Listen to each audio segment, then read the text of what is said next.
In this episode we are going to take a look at two behemoths of World War I artillery. The German Krupp 42 cm called Big Bertha and the Austro-Hungarian Skoda 30.5 cm howitzer called the Mörser.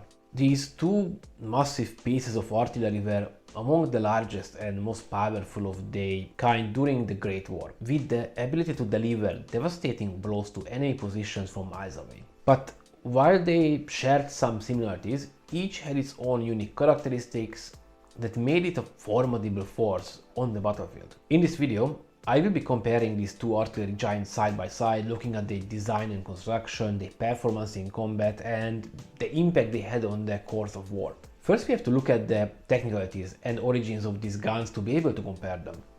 The Skoda 305mm M11 was built in the Austro-Hungarian Empire and entered in service in 1911. So at the outbreak of the war, these units were already in service. Hence, the soldiers using them were already trained and well familiar with the characteristics of the weapon. On the other hand, the Big Bertha entered service in 1914 and only two of the prototypes were ready at the outbreak of the war.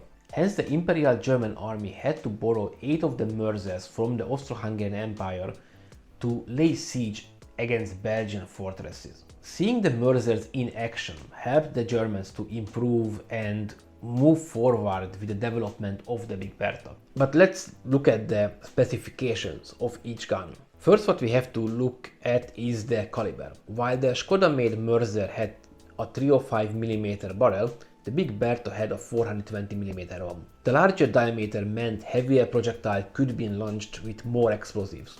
But the larger caliber also had an impact on the overall structure of the support units, the logistics and all related branches. As of the weight of launch projectile, the Big Bertha could handle ammunition up to 1160 kg, which is 3 times heavier than the heaviest one for the Mörser, which is 384 kg. What the Skoda guns lacked in weight of projectile, they made up in rate of fire and range. While the Krupp gun could fire maximum 8 times an hour, the Skoda made guns could reach 12 times per hour, which means it could launch a new projectile every 5 minutes.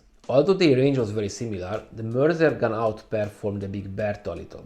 The maximum effective range of the Krupp gun was 9,300 meters, while the Skoda's 9,600 meters. However, it could reach 11,300 meters as a maximum range with a trade-off in accuracy. Both of them being a howitzer meant that they were not built for fire support for direct line of fire targets, but to rain down heavy payload from high above, so they both had an elevation from 40 degree to 70 degree in case of the Skoda and 40 degree to 75 degree in case of the Krupp gun. As of total weight, the Big Bertha was more than double the Skoda.